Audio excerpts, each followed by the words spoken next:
23편 5절 말씀을 같이 한번 보겠습니다. 시편 23편 5절 말씀입니다.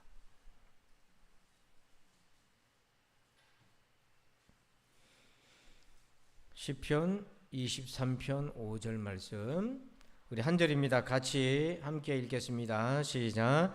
주께서 내 원수의 목전에서 내게 상을 차려주시고 기름을 내 머리에 부으셨으니 내 잔이 넘치나이다. 아멘. 자, 오늘 말씀의 제목을 같이 한번 읽어볼까요? 시작.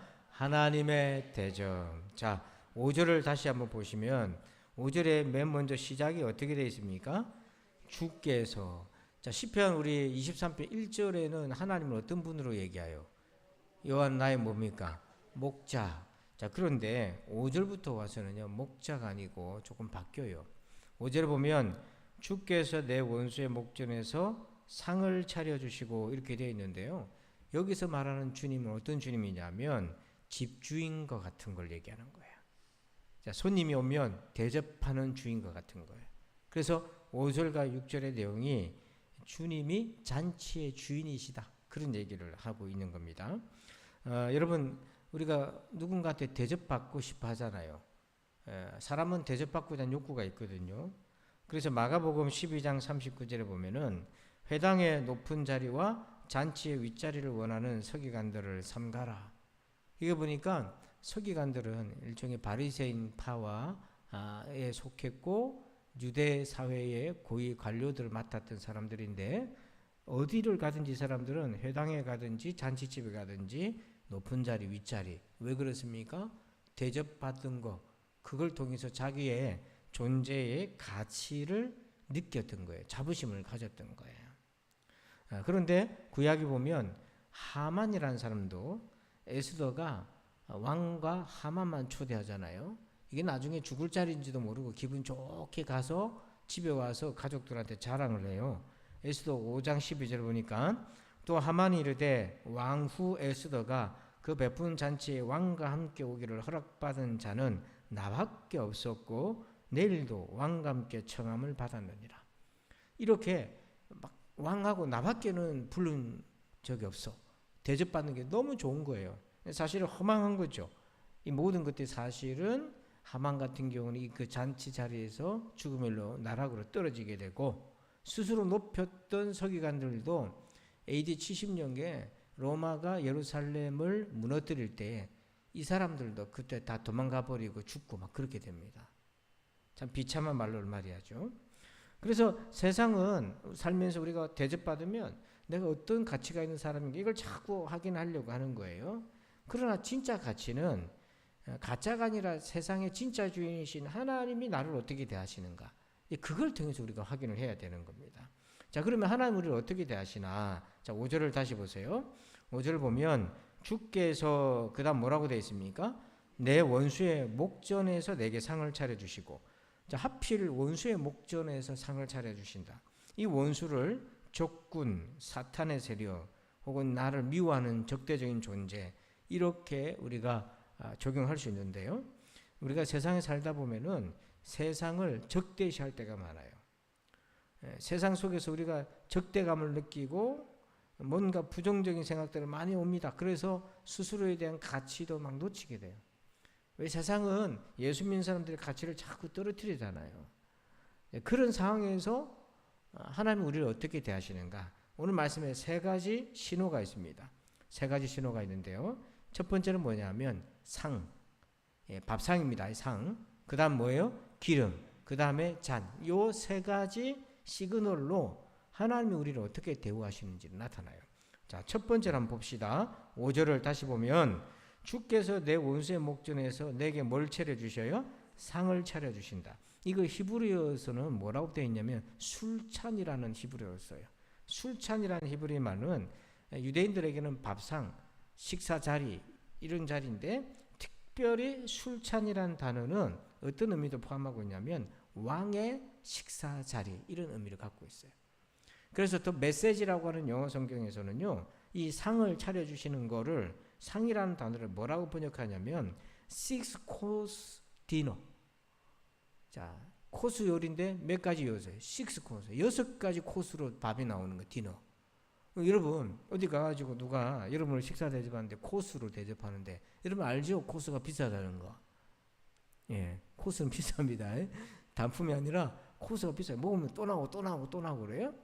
예, 코스가 비싼데 6코스 디너라는 거 6가지 코너가 있는 그런 디너는 가장 가치 있고 비싼 음식에 속한 거예요. 그게 왜 그러냐면 그만큼 나를 귀하게 대접해 준다는 거예요. 여러분 누가 여러분들에게 밥을 사주는데 이렇게 6코스로 여러분 코스 요리로 대접한다면 얼마나 기분이 좋겠어요. 자, 그런데 특별한 상을 받은 사람들이 몇 사람들이 있어요. 다윗을 볼까요? 다윗이 사울에게 쫓겨다니며 굶주렸을 때요, 하나님이 그에게 원수의 목전에서 상을 차려주시는데요. 사무엘상 21장 4절과 6절을 한번 읽어볼까요? 시작. 제사장 다윗에게 대답하여 이르되 보통 떡은 내 수중에 없으나 거룩한 떡은 있나니 그 소년들이 여자를 가까이만 하지 아니하였으면 주리라 하는지라. 제사장이 그 거룩한 떡을 주었으니 거기는 진설병 곧 여호와 앞에서 물려낸 떡밖에 없었음이라. 이 떡은 더운 떡을 드리는 날에 물려낸 것이더라. 아히멜렉을 찾아왔어요. 쫓겨다니고 사울에게 쫓겨다니 도망가다가 갈 데가 없어가지고 마지막으로 아히멜렉을 찾아왔어요. 배가 너무 고팠고 혼자였어요. 먹을 것이 없네 했을 때 마침 하나님께 올려드린 떡을 교체해야 될 순간이었어요. 그래서 다 식은 떡이 있는데 그 떡을 다윗에게 내놓습니다. 이게 다윗이 받은 그 어떤 밥상보다도 귀한 떡이었어요. 좀 낯선 잔치가 있어요. 낯선 식탁이 있어요. 그 탕자인데요. 자, 누가복음 15장 23절 24절 한번 보면 탕자가 죄인이 돌아왔지 않습니까? 근데 아버지가 밥상을 차려줬어요. 잔치를 열어줬어요. 그리고 살찐 송아지를 끌어다가 잡으라, 우리가 먹고 즐기자. 이 먹고 즐기자는 잔치를 표현하는 건데 그 메뉴에 살찐 송아지를 잡았는데 형이 깜짝 놀랐어요. 아버지가 여태까지 살찐 송아지 잡은 적이 없어요. 무슨 뭐 검사돼 가지고 현수막 붙여놓을 정도로 잘해가지고 돌아온 것도 아닌데 죄짓고 방탕하다가 죽지 못해 돌아오는데 그 아들에게 아버지는 한 번도 경험하지 못한 잔치를 베풀어줘요. 메뉴가 살찐 송아지가 있어서가 아니라 죄인에게 베풀으신 은혜의 상을 한번 보세요. 그래서 이 탕자가 안심 등심 막 먹을 때 이빨에 막 고기 끼도록 먹었겠어요? 울면서 먹었겠어요? 안 먹어봐서 모르시는구나. 울면서 먹었지 않았겠어요? 그게 잊을 수 없는 거예요. 그런데 결정적으로 하나님 우리에게 주신 잔치상이 있어요. 자, 마태복음 26장 26절 같이 한번 읽어봅시다. 시작. 그들이 먹을 때에 예수께서 떡을 가지사 축복하시고 떼어 제자들에게 주시며 이르시되 받아서 먹으라, 이것은 내 몸이니라 하시고. 자, 아멘. 하나님이 우리에게 어떤 상을 차려주셨어요? 어떤 떡을 주셨어요? 예수 그리스도의 몸을 우리에게 주셨어요. 사실은 요즘요 물가가 많이 올라서 웬만한 옛날하고는 물가가 달라요. 옛날에는 뷔페를 간다 해도 비싸도 2만 원대, 많이 비싸면 3만 원대 있잖아요. 요즘은요, 아유, 뭐 2, 30만 원짜리도 있고요. 뭐 어떻게 먹는지 모르겠습니다. 그런데 그런 거 아무리 먹어봐도 부자가 잔치, 날마다 잔치하고 상을 차려 먹고 친구들 불러오고 화롭게 연화를 해도 뭐만도 못하다 예수님의 십자가의 그 잔치보다 비교할 수 없는 거예요. 그러니까 우리가 경제적으로 좀 넉넉하지 못한다 할지라도 하나님은요 세상에서 가장 귀한 상 예수님의 십자가의 그 희생을 우리에게 주셨다는 거 잊으면 안 됩니다. 여기서 우리 그걸 찾으셔야 돼요. 자, 두 번째는요 5절을 다시 볼까요? 자, 주께서 내 원수의 목전에서 내게 상을 차려주시고 그 다음 뭐라고 되어 있습니까? 기름을 내 머리에 부으셨으니. 자, 기름을 머리에 부었다고 되어 있잖아요. 이게 무슨 의미냐면요 유대 사회에서 기름을 머리에 붓는다 했을 때 그냥 말 그대로 기름 그릇 와가지고 머리에 그냥 때로 부었다 이게 아니고요. 기름을 바르는 겁니다. 이거는 웰컴, 환영하는 겁니다. 영접하는 거야. 우리 집에 잘 왔다고. 그래서 영어 성경에는 뭐라고 번역되어 있냐면 손님으로서 아주 존대한다 이렇게 번역을 합니다. 이게 기름을 머리에 발랐다는 걸 그렇게 표현해요. 그리고 이제 보통 여행을 하다가 방문하게 되는 객들도 있을 텐데 거기 이제 기름을 이렇게 바르면 그 기름의 향이 더운고 습한 데서 왔던 그 나그네가 정말 상쾌해지도록 만들어주는 그런 효과도 있었던 거예요. 그래서 아모스 6장 6절을 보면 이렇게 나옵니다. 한번 읽어볼까요? 시작. 대접으로 포도주를 마시며 귀한 기름을 몸에 바르면서 요셉의 환난에 대하여는 근심하지 아니하는 자로다. 아멘. 자, 이 본문은 부정적인 얘기예요. 하나님이 이스라엘을 향한 심판의 말씀이지만 그 안에 있는 건 뭐가 있냐면 귀한 기름을 몸에 바른다. 서로 잔치를 하며 손님을 환대했을 때 문화적 풍습으로 그렇게 한 거예요. 그리고 시편 45편 7절에 이렇게 나옵니다. 왕은 정의를 사랑하고 악을 미워하시니 그러므로 하나님 곧 왕의 하나님이 어떤 기름 즐거움의 기름을 왕에게 부어. 이 말은 하나님 왕을 그렇게 축복하고 존대했다. 그래서 이스라엘에는요 이 기름을 손님 몸에 발라주는데 이게 고대 메소포타미아 지역에서부터 그런 문화가 있었어요. 지금도 이제 중동에 그런 문화들이 많이 남아 있는데 그 사람을 존귀한 존재, 귀한 손님. 아브라함이 천사를 부지불식간에 영접했잖아요. 대접했잖아요. 그때도 기름을 발랐을 거라고 얘기를 하는 사람도 있는데요. 그만큼 귀한 존재로 여겼어요. 그래서 원래 기름을 바르는 거는 구약에는 선지자나 왕을 하나님이 세울 때 기름 부어요. 기름 붓는다는 구별한다는 거거든요. 이 네 사람이다 구별한다는 거예요. 그 다음에 일상적으로는 손님 오면 존경하고 환대하는 마음으로 기름을 발라요. 신약 성경 오면은 치유기도 할 때, 신유기도 할 때 기름을 바르고 기도하는 경우가 있어요. 그때 기름을 바르는 거는 성별, 하나님의 사람으로 구별하는 거예요. 근데 기름을 바르는 방식이요. 그 두 가지가 있어요. 오늘은 어디에 기름을 붓는다고 되어 있어요? 머리에 되어 있잖아요. 이게 손님을 집 안으로 받아들이는 예식인데 정말 귀한 손님이고 깊은 존경과 헌신일 때는 발에다가도 바릅니다. 자, 그래서 발에다 발랐을 때 여러분 누가 생각나요? 예, 발이 생각난다고요? 자, 우리 봅시다. 누가복음 7장 44절에 예수님이 바리새인 시몬 집에 가요. 시몬 집에 갔을 때 그 여자를 돌아보시며 시몬에게 이르시되 갑자기 어떤 여자가 와서 옥합을 깨뜨려 가지고 막 부은 거죠. 이 여자를 부르냐? 내가 내 집에 들어올 때 너는 내게 뭐도 발 씻을 물도 주지 아니하였으되 이 여자는 눈물로 내 발을 적시고 그 머리털로 닦았으며 너는 내게 뭐예요? 이게 환영하는 거거든. 입 맞추지 아니하였으되 그는 내가 들어올 때부터 내 발에 입 맞추기를 그치지 아니하였으며. 자, 이 바리새인 시몬이 나병에 걸렸다 고침받은 시몬이었는데 예수님을 초대해서 식사를 하는데 예수님을 불러다 놓고 환영을 안 한 거예요. 왜 불렀는지 모를 정도로 환영을 안 한 거예요. 그런데 이 여인은 지극히 예수님을 환대했는데 46절에 같이 읽어볼까요? 시작. 너는 내 머리에 감람유도 붓지 아니하였으되 그는 향유를 내 발에 부었느니라. 여기 보니까 원래 감람유 올리브유를 머리에 붓는단 말이에요. 환영을 하는데 너는 그것도 안 했잖아. 근데 이 여인은 뭐를 내 발에 부었다고요? 향유는 감람유하고 비교도 안 되는 가치잖아요. 그래서 감람유라고 했고 일반적으로 손님한테 붓는 건데 이 여인은 향유라고요. 얼마짜리라고요? 300데나리온 같이 되는 거예요. 그 귀한 걸 부었다고요. 그렇게 예수님을 존대하고 환영해서 왜 그렇게 했나? 그럼 왜 그렇게 했나? 47절에 그 답이 있어요. 한번 읽어봅시다. 시작. 이러므로 내가 내게 말하노니 그의 많은 죄가 사하여졌도다. 이는 그의 사랑함이 많음이라. 사함을 받은 일이 적은 자는 적게 사랑하느니라. 아멘. 예수님을 어떻게 사랑했다고요? 많이 사랑했어요. 왜요? 그의 죄가 많이 용서받았기 때문에. 죄를 많이 져서가 아니에요. 십자가의 은혜를 귀하게 받았기 때문에. 여러분 십자가 은혜를 귀하게 받으시기 바랍니다.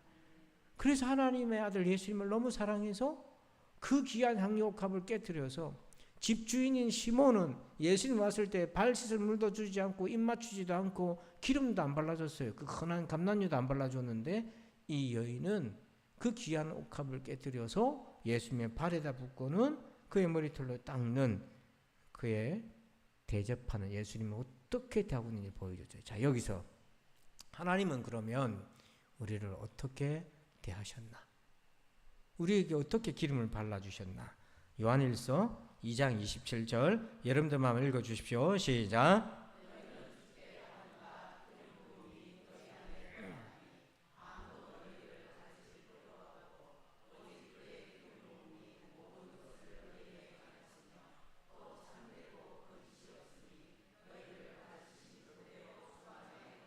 아멘. 이 말씀 오해하면 안 됩니다. 자, 뭐냐면 너희는 주께 받은 바 뭐가? 기름 부음, 이게 성령 세례를 얘기하는 거예요. 근데 주께 받은 바 기름 부음이 성령 세례인데 이걸 이제 성경은 뭐라고 원래 원문은 번역을 하냐면 성령으로 축복을 받았다 이렇게 얘기해요. 그러니까 하나님이 우리를 대접하실 때 그저 날아서 휘발되어서 없어질 감람류 정도가 아니라 성령의 기름을 부어 주신 거예요. 근데 그 뒷구절에 아무도 너희를 가르칠 필요가 없다고 돼 있잖아요. 이거 오해해가지고 성령 받았으니까 나 이제 필요 없고 내가 말씀 읽고 직독 직해가 다 깨닫고 이게 아니에요. 여기서 말하는 가르칠 필요가 없다는 건 뭐냐면 예수님이 그리스도인 걸 얘기하는 거예요. 그거는 성령 받은 사람은 알게 되잖아요. 우리가 그 얘기를 하는 거지 말씀을 배울 필요가 없다 그런 얘기를 하는 게 아니에요. 오해하면 안 됩니다. 그러므로 오늘 하나님은 잔치집의 주인으로서 우리를 어떻게 환영해 주셨냐면 예수 그리스도의 몸 그 떡을 상을 우리에게 차려주셨고 성령의 기름으로 우리에게 부어주셔서 하나님의 백성으로 인쳐주셨다고 하는 사실이에요. 자, 그러면 세 번째 남아있는 것이 있죠. 자, 우리 5절을 다시 볼까요? 5절 보면 주께서 내 원수의 목전에서 내게 상을 차려주시고 기름을 내 머리에 부으셨으니 그 다음 뭐라고 돼 있죠? 내 잔이 넘치나이다. 그럼 여기서 잔이 넘친다는 게 무슨 말이에요? 내 잔이 넘친다. 이 부분은 잔이 넘친다 이 말은 손님을 축복한다는 겁니다. 그런데 손님이 오면 잔을 내놓잖아요. 잔을 내어서 포도든지 물이든지 이제 따라주는데 그 컵을 이 잔을 축복의 잔이라고 번역을 해요. 우리 집은 아주 귀한 손님이다. 그래서 요한복음 2장 10절 한번 볼까요? 같이 한번 읽어볼까요? 시작. 말하되 사람마다 먼저 좋은 포도주를 내고 취한 후에 낮은 것을 내거늘 그대는 지금까지 좋은 포도주를 두었도다 하니라. 아멘. 가나 혼인잔치에 포도주가 떨어졌을 때 예수님 거기서 이제 물을 포도주로 바꾸게 하셔서 손님들을 대접하잖아요. 거기에 모여져 있는 손님들이요 최고의 대접을 받아서 너무 기뻤던 거예요. 보통은 처음엔 종고냈고 다 취하면은 이제 입맛도 분별 안 되니까 그냥 이제 질 낮은 걸 내는데 그대는 지금까지 좋은 포도주를 냈다. 이게 뭐예요? 누군가는 이 집이 어떻게 섬기고 잔치하는지를 지켜보고 있었다는 거 아닙니까? 근데 좋은 포도주라는 게 뭐냐면 포도주를 어디다가 마십니까? 빨대 꽂아가지고 빨아먹나요? 잔에다 부어 먹잖아요. 그 잔이 손님들을 어떻게 진심으로 대하는지를 알 수가 있어요. 그래서 이 잔을 히브리어에서는요 이렇게도 번역이 돼요. 아모스 6장 6절 아까 읽었는데 자 한번 앞에 줄만 읽어볼까요? 시작. 대접으로 포도주를 마시며. 자, 잔이 아니라 뭐라고 번역했어요? 대접. 잔보다 큰 개념이에요. 대접으로 이렇게 대접을 하면서 포도주를 마시면서 이건 최고의 환대. 그래서 이 잔이 가지고 있는 의미가 있어요. 이 의미는 시편 116편 13절에 이렇게 되어 있습니다. 한번 읽어볼까요? 같이 시작. 내가 구원의 잔을 들고 여호와의 이름을 부르며. 아멘. 그래서 그 잔을 구원의 잔. 사실 6월절의 만찬의 예식 중에 포도주를 잔에다 붓고 하나님께 감사 기도하는 순서가 있거든요. 6월절 예식에서. 그게 뭐냐면 구원의 은혜를 높이는 거예요. 그래서 신학자들은 이 내 잔이 넘치나이다 이 부분을 어떻게 보냐면 순례자들이 예루살렘에 오면서 구원의 기쁨을 하나님께 제사 드리면서 화목 제물을 나눠 먹으면서 제사장과 떡을 나눠 먹으면서 하나님께 영광 돌리는 화목 제물의 모습도 떠올리고 있는 거예요. 그 구원에 받은 은혜를 기하게. 그래서 실제로 이 잔은 환영과 존중과 또는 친밀함과 풍요와 감사 이런 의미가 있는데요. 잔은 한 세 종류가 있어요. 포도주 잔이 있고 애들은 포도주 못 마시잖아요. 그 우유를 따라주는 우유잔이 있고요. 이제 또 나그네를 대접하는 물을 담아 먹을 수 있는 물을 주는 잔이 있어요. 이 모든 잔이 그 용도에 따라서 상황에 따라 쓰여지는데 진심으로 환영하는데 이런 것이 있습니다. 첫 잔이 있어요. 첫 잔은 집주인이 직접 손님에게 이 잔을 권하면서 따뜻하게 환영하고 맞이하는 거예요. 우리 보통 보면 예전에 성지순례 갔을 때 여리고에 갔었는데요. 여리고에 갔는데 거기 호텔이 있습니다. 딱 들어가니까 직원들이 앞에 웰컴 주스를 줘요. 보통 뭐 여리고 아니고 어디를 가도 다 주는데요. 근데 중동에서는 아주 특별한 의미가 있는 것 같아요. 환영하는 거예요. 첫 잔을 환영해 주고요. 그 다음에 잔을 돌려 마십니다. 예수님의 12제자들도 잔을 돌려 먹었지 않습니까? 그게 뭐냐면은 서로 존중하는 공동체라는 의미를 갖고 있어요. 그리고 마지막 잔은 뭐냐면 이게 특별한 의미가 있는데 주인이 손님에게 특별한 축복을 할 경우에 마지막 잔을 권합니다. 그래서 잔은 이렇게 축복과 환대를 의미해요. 그러면 오늘 저와 여러분은 하나님이 어떤 잔을 우리에게 주셨습니까? 자, 고린도전서 10장 16절 한번 읽어볼까요? 시작. 우리가 축복하는 바 축복의 잔은 그리스도의 피에 참여함이 아니며 우리가 떼는 떡은 그리스도의 몸에 참여함이 아니냐. 아멘. 자, 우리를 축복하는 잔은 어떤 잔이었어요? 이 말씀은 성찬식을 향할 때 그 포도주인데 예수님의 십자가의 보혈의 피를 얘기하는 거예요. 근데 예수님은 처음에 겟세마네에서 이 잔을 고난의 잔으로 받았잖아요. 예수님이 고난의 잔으로 대신 받으셨기에 이 잔은 우리에게 어떤 잔이 된 거죠? 축복의 잔이 된 거예요. 그래서 사실 주께서 내 원수의 목전에서 상을 차려주시고 기름을 내 머리에 바르고 내게 내 잔이 넘치나이다 했을 때 이 모든 최고의 대접은 어디서 일어난 거냐면 십자가에서 일어난 거예요. 우리가 이걸 제쳐두고 우리가 세상에서 사람들이 나를 어떻게 대하는지에 따라서 막 화냈다 기분 좋았다 이런 게 아니라 내가 어떤 이 자본주의 사회에서 물질의 어떤 기준을 가지고 내가 내 인생이 복된 인생이 아니냐 그렇게 우리가 평가하지 말고 하나님이 우리를 어떻게 대해 주셨는가는 십자가에서 생생히 나타났음을 믿으시길 바랍니다. 이게 복음이잖아요.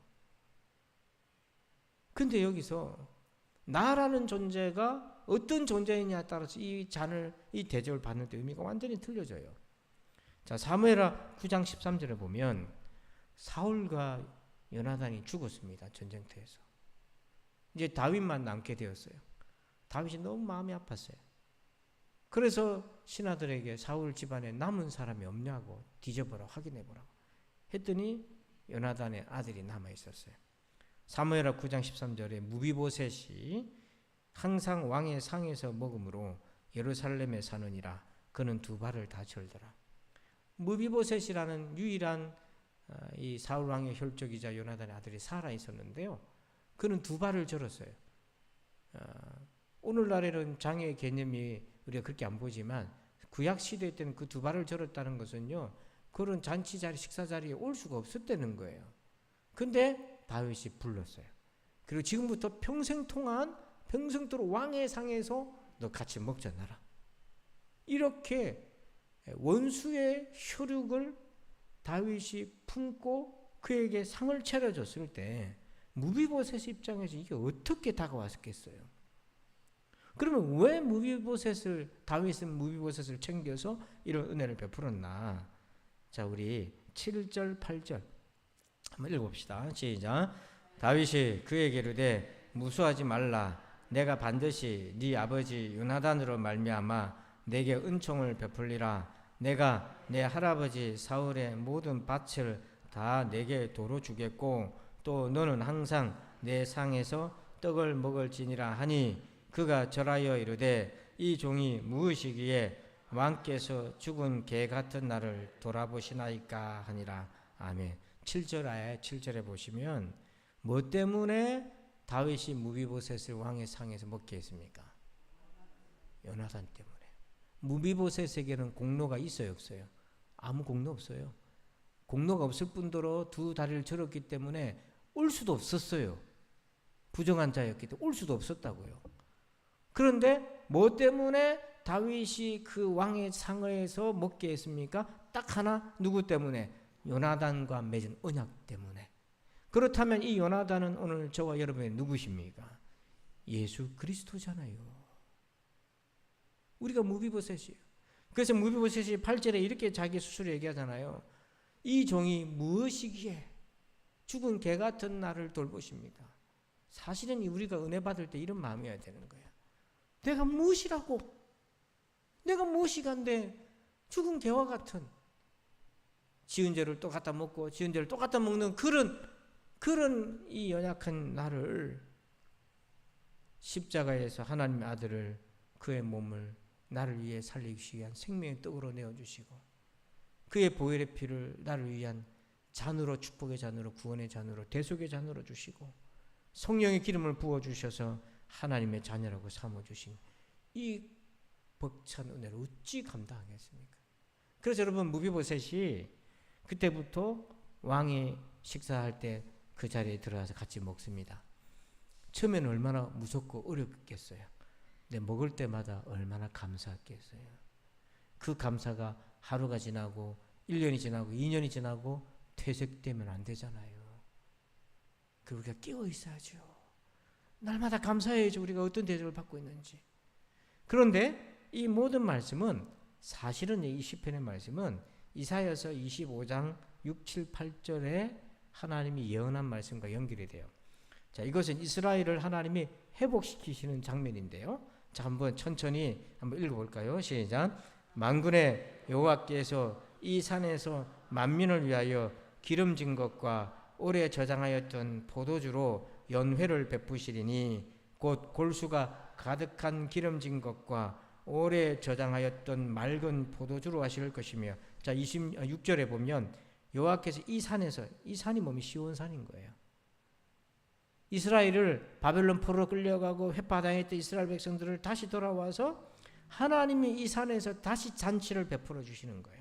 포도주와 연회를 베풀어 주실 거고 기름진 것과 맑은 포도주를 하실 거고. 7절에 시작. 또 이 산에서 모든 민족의 얼굴을 가린 가리개와 열방 위에 덮인 덮개를 제하시며. 8절. 사망을 영원히 멸하실 것이라 주 여호와께서 모든 얼굴에서 눈물을 씻기시며 자기 백성의 수치를 온 천하에서 제하시리라. 여호와께서 이같이 말씀하셨느니라. 아멘. 이 말씀이 역사적으로는 예루살렘을 회복을 의미하겠지만 복음적으로 보면 바로 예수 그리스도를 통해 우리를 구원하시는 은혜를 말해주는 거예요. 그래서 그를 믿는 자마다 부끄러움을 당하지 아니하리라. 누구든지 예수를 믿는 자마다 부끄러움을 당하지 아니하리라. 구원의 은혜를 믿습니다. 구원의 은혜를 받습니다, 여러분. 그러므로 오늘 나는 어떤 존재인가? 그건 하나님이 나를 어떻게 대접하시는가? 그걸 볼 수 있어요. 여러분, 주님 우리를 어떻게 대접하셨어요? 원수의 목전에서 상과 기름과 내 잔이 넘치도록 해주셨는데 그게 바로 예수 그리스도로 나를 대접해 주셨어요. 그래서 예전에 유행했던 말이 있습니다. 너 얼마짜리야? 이렇게 물어보면 얼마짜리야 이게? 응? 크게 한번 해보이소. 얼마짜리요? 그러면 애들이 나 100만 원짜리다, 나 1000만 원짜리다 했는데 우리는 얼마짜리다? 예수님짜리다. 예수님짜리다. 저와 여러분의 가치는 어디에서만 발견할 수 있어요? 예수 그리스도에게서. 이런 은혜를 대접을 받았으니 감사하시기를 축복합니다. 아버지 감사합니다. 오늘 이 말씀을 받았습니다. 하나님, 우리가 오늘 이 대접을 받은 우리, 십자가의 예수님을 받은 우리 늘 감사하면서 세상 속에서 아버지 하나님이여 서러워하지 말게 하시고 오히려 하나님 앞에서 감사하며 오직 예수님만 의지하며 살아갈 수 있는 우리가 되게 하여 주시옵소서. 감사하며 예수님의 이름으로 기도하옵나이다. 아멘. 자, 우리 오늘 찬양하시면서 말씀 가지고 한번 기도합시다. 말씀으로 기도할 때 오늘 우리 시편 말씀을 암송하면서 주께서부터 시작해서 암송하면서 같이 기도하는 시간 갖겠습니다.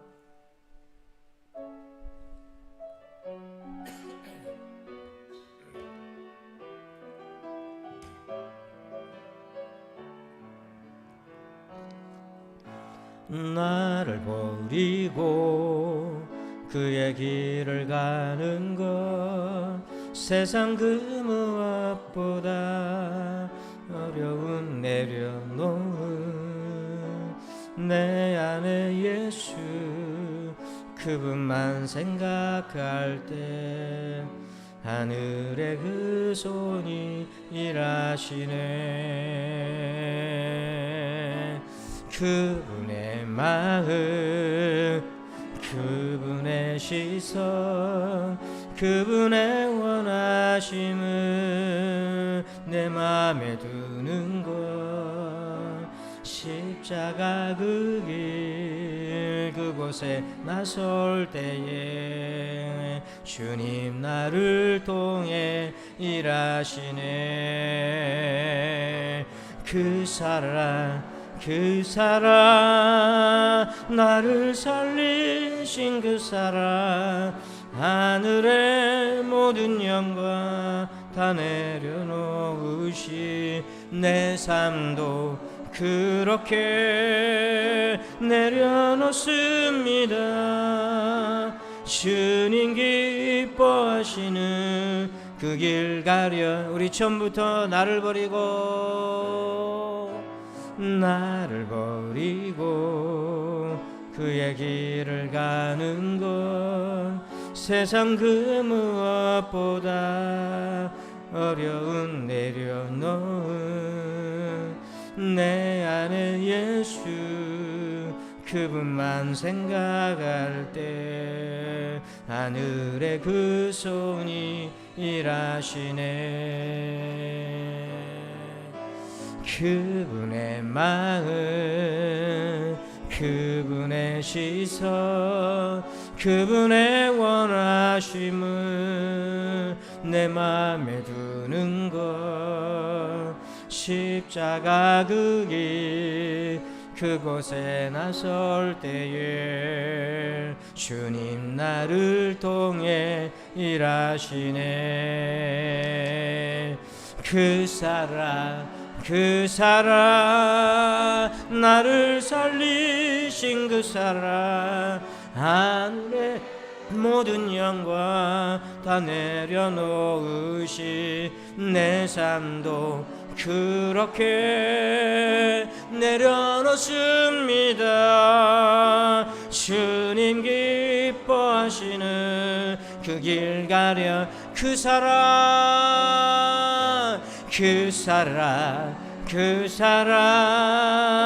나를 살리신 그 사랑 하늘의 모든 영광 다 내려놓으시 제 삶도 그렇게 내려놓습니다. 주님 기뻐하시는 우리 두 손 들고 한 번 더 고백합시다. 그 사랑 나를 살리신 그 사랑 하늘의 모든 영광 다 내려놓으시 내 삶도 그렇게 내려놓습니다. 주님 기뻐하시는 그 길 우리 마지막으로 그 사랑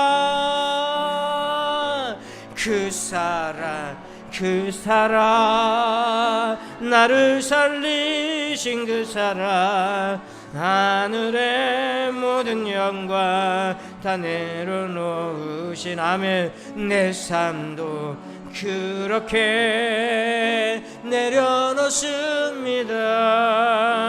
주님 기뻐하시는 그 길 가렴 아멘. 우리 다 함께 주여 한번 외치고 합심해서 말씀 가지고 기도합시다. 주여 아버지 하나님 감사합니다.